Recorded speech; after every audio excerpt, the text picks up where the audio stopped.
നമസ്കാരം. ഗായത്രി മന്ത്രം, ജപം, ജപനിയമങ്ങൾ, ജപപരിശീലനം സാധാരണക്കാർക്ക്. ഗായത്രി മന്ത്രത്തെക്കുറിച്ച് നമ്മൾ ഇതിനു മുൻപൊക്കെ വീഡിയോകൾ ചെയ്യുകയും പലരും ഗായത്രി മന്ത്രങ്ങൾ ഉരുവിടുകയും ചെയ്യുന്നുണ്ടെങ്കിലും ഇന്നും എല്ലായിടത്തും വളരെയേറെ തെറ്റിദ്ധാരണകൾ, മിഥ്യാധാരണകൾ നിലനിൽക്കുന്നുണ്ട്. ഗായത്രി മന്ത്രം സാധാരണക്കാർ ജപിക്കാൻ പാടില്ല. ഗായത്രി മന്ത്രം ജപിക്കുന്നത് കൊണ്ട് പല അനർത്ഥങ്ങളും വന്നു ചേരും. ഗായത്രി മന്ത്രത്തിന് ഒരു നിയമങ്ങളുണ്ട്, അതൊന്നും സാധാരണക്കാർക്ക് അങ്ങനെ തോന്നുമ്പോൾ പറയാൻ പറ്റുന്നതല്ല എന്നെല്ലാം പല കാരണങ്ങളുണ്ട്. പല സംശയങ്ങളും പലരും വിളിച്ച് ചോദിക്കാറുണ്ട്. അതുകൊണ്ട് തന്നെയാണ് ഇപ്പോൾ ഇങ്ങനെ ഒരു ചെറിയ വീഡിയോ ചെയ്യാൻ തോന്നിയതും പറയുന്നതും. വിശ്വാസത്തിൽ അധിഷ്ഠിതമായ വിധികൾ മാത്രമേ ഗായത്രി മന്ത്ര ജപത്തിനുള്ളൂ. വിശ്വാസത്തിൽ അധിഷ്ഠിതമായ വിധികൾ മാത്രമേ ഗായത്രി മന്ത്രത്തിനുള്ളൂ. അല്ലാതെ അതിനപ്പുറത്തേക്കൊന്നും ഗായത്രി മന്ത്ര ജപത്തിലില്ല. ഗായത്രി സങ്കല്പത്തിലുള്ള ജപമോ ചിത്രമോ വിഗ്രഹമോ ഉണ്ടെങ്കിൽ ജപത്തിന് കൂടുതൽ ഏകാഗ്രത ലഭിക്കും. ഗായത്രി സങ്കല്പത്തിലുള്ള വിഗ്രഹമോ അല്ലെങ്കിൽ സങ്കല്പമോ ഒക്കെ ഉണ്ടെങ്കിൽ തീർച്ചയായിട്ടും നമ്മുടെ ജപത്തിന് ഒരുപാട് ഏകാഗ്രത നമുക്കുണ്ടാവും. ദേവിയെ ഉള്ളിൽ ദർശിക്കാൻ കഴിയുമെങ്കിൽ ജപത്തിൻ്റെ ഫലം ഉയർന്നിരിക്കും. എന്നാൽ അധികം പേർക്കും ആ ഏകാഗ്രത കിട്ടാറില്ല. ഇപ്പം നമ്മൾ ജപിക്കാനിരുന്നു, മെഡിറ്റേഷൻ ഇരുന്നു എന്നെങ്കിൽ നമ്മുടെ മനസ്സിൽ 10,000 തോട്ട്സുകൾ വന്നു പോകും. അതെല്ലാം ബാഡ് തോട്ട്സ് ആയിരിക്കാം. അപ്പോൾ അങ്ങനെ നിൽക്കുന്ന ഒരു സാധാരണ വ്യക്തിക്ക് ചിലപ്പോൾ ഗായത്രി ജപം ശക്തമായി ചെയ്യാൻ സാധിച്ചു എന്ന് വരില്ല. ആ ജപത്തിന്റെ സങ്കല്പ ദേവതയെ, ഗായത്രി ദേവിയെ മനസ്സിൽ സങ്കല്പിച്ച് അതിനെ ദർശിച്ചിട്ട് ജപിച്ചു കഴിഞ്ഞാൽ പൂർണ്ണതയിലെത്തും എന്നാണ്. പക്ഷെ സാധാരണ ആർക്കും അങ്ങനെ ഒരു ഏകാഗ്രത ലഭിക്കാറില്ല. ഈശ്വരൻ തൻ്റെ ഉള്ളിൽ കുടികൊള്ളുന്നുവെന്ന് സങ്കല്പിച്ചുകൊണ്ടാണ് ജപിക്കുന്നതെങ്കിൽ എല്ലാ തുറകളിലും ശാന്തത അനുഭവപ്പെടും. ഈശ്വരനാണ് ഞാൻ, എൻ്റെ ഉള്ളിൽ തന്നെ ഈശ്വരനുണ്ട് എന്ന് ചിന്തിച്ചിട്ടാണ് നമ്മൾ ജപിക്കുന്നത് എന്ന് വിചാരിക്കുക ഗായത്രി മന്ത്രം. തീർച്ചയായിട്ടും നമുക്ക് എല്ലാ തലത്തിലും നമുക്ക് ശാന്തതയുണ്ടാവും.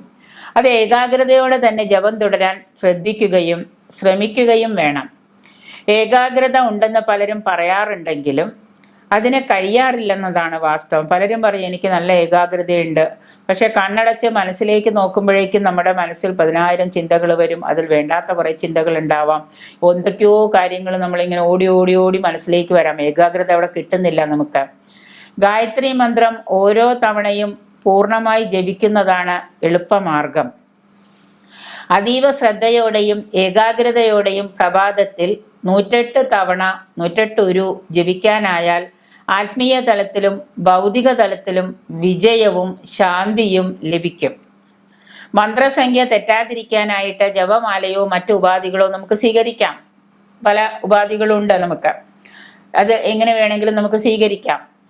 മനക്കണ്ണാടിയിൽ പുരണ്ടിരിക്കുന്ന മാലിന്യങ്ങൾ, അതായത് പുകയും പൊടിയും എല്ലാം കൊണ്ട് നമ്മുടെ മനസ്സ് മലിനമാണ്, വളരെ മലിനമായ മനസ്സാണ്.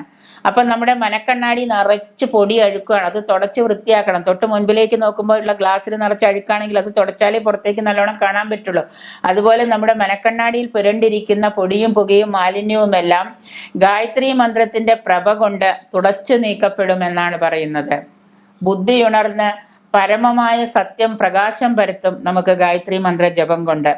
ആയുരാരോഗ്യം, നിസ്വാർത്ഥത, മനുഷ്യത്വം, ആത്മീയമായ ഉൾക്കാഴ്ച, ത്യാഗസന്നദ്ധത, സത്യസന്ധത, സഹജീവികളോടുള്ള സ്നേഹം, ദയ, ഇവയൊക്കെ ഗായത്രി മന്ത്ര ജപത്തിൽ നിന്ന് നമുക്ക് ലഭ്യമാകുന്നുണ്ട്.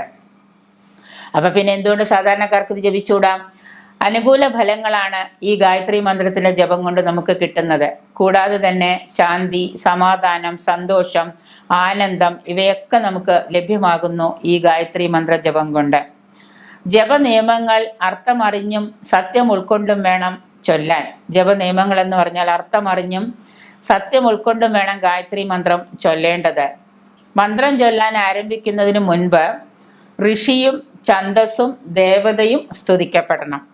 മന്ത്രം ചൊല്ലാൻ ആരംഭിക്കുന്നതിന് മുൻപ് ഋഷിയും ഛന്ദസ്സും ദേവതയും സ്തുതിക്കപ്പെടണം.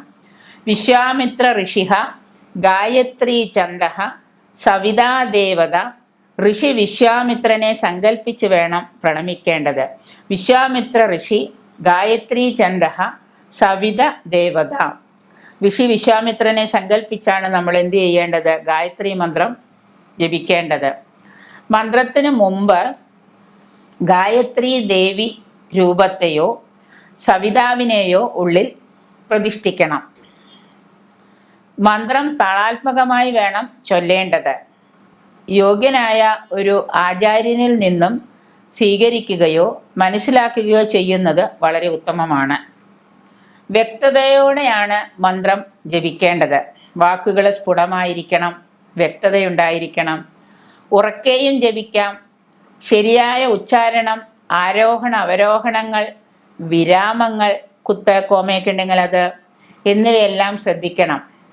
വൈഖരി ജപം എന്നാണ് ഇതിനെ പറയുന്നത്. കുത്ത് കോമ ഇതെല്ലാം നോക്കി ശരിയായ ആരോഹണ അവരോഹണ ക്രമത്തിലൊക്കെ ജപിക്കുന്നതിനെ വൈഖരി ജപം എന്നാണ് പറയുന്നത്. നേർത്ത ശബ്ദത്തിലും മന്ത്രം ജപിക്കാം. അപ്പോൾ നാവും ചുണ്ടും മാത്രമേ ചലിപ്പിക്കാവൂ. ജപസമയത്ത് മന്ത്രത്തിൻ്റെ അർത്ഥം നല്ലതുപോലെ നമ്മൾ സ്മരിക്കണം, ഓർക്കണം. ജപിക്കുമ്പോൾ മണിപൂരക ചക്രത്തിൽ പൂവിതളാൽ എഴുതപ്പെട്ട രീതിയിൽ മന്ത്രരൂപങ്ങളെ ശബ്ദവികസന വിവിധ നിരങ്ങളിൽ സാക്ഷാത്കരിക്കപ്പെടുന്നതായി സങ്കല്പിക്കണം. ഇതിനെ വശ്യന്തി എന്ന് പറയും. ഈ രീതിയിലൊക്കെ നമുക്ക് ഗായത്രി മന്ത്രത്തെ ജപിക്കാം. ഇത് ഒരു നല്ല ഉപാസകനിൽ നിന്ന് നമുക്ക് വേണമെങ്കിൽ ദീക്ഷയായിട്ട് ഇതെടുക്കാം. തുടർന്ന് തികഞ്ഞ നിശബ്ദതയിലേക്ക് പ്രവേശിക്കണം. ഈ വശ്യന്തിക്ക് ശേഷം തുടക്കത്തിൽ ഓം എന്ന മന്ത്രം മനസ്സിൽ ധ്യാനിക്കണം. ഓം. പ്രഭാതത്തിലും സായാഹ്നത്തിലും ഗായത്രി ജപം പരിശീലിക്കാം. 108 ജപിക്കുന്നവർക്ക് അതിൻ്റെ പ്രഭാവം ഉടൻ ഉണ്ടാകുമെന്ന് തന്നെയാണ് പറയുന്നത്. ആത്മാർത്ഥമായും അർപ്പണബോധത്തോടെയും 1008 ജപിക്കാൻ സാധിച്ചാൽ നമ്മുടെ ബോധതലം ഒരു മണ്ഡലത്തിനുള്ളിൽ ഉണരും.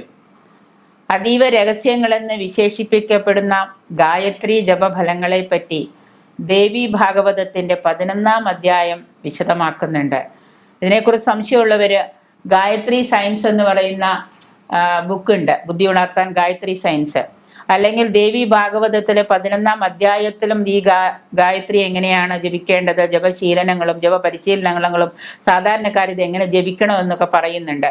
ആ 11-ാം അധ്യായം എടുത്ത് വായിച്ചു നോക്കിയാലും മനസ്സിലാവാം. എന്നിട്ട് വേണം നമ്മൾ തർക്കിക്കാൻ. അപ്പോൾ എന്ത് ചെയ്യണമെന്ന് വെച്ചാൽ വിശേഷകനായ ഒരു ഉപാസകനിൽ നിന്ന് സംശയം ഉണ്ടെങ്കിൽ നിങ്ങളതൊരു ദീക്ഷയായിട്ട് വാങ്ങിച്ചിട്ട് ആരോഹണ അവരോഹണ ക്രമത്തിൽ ഈ പറയുന്ന രീതിയിൽ നമുക്കത് ജപിക്കാം.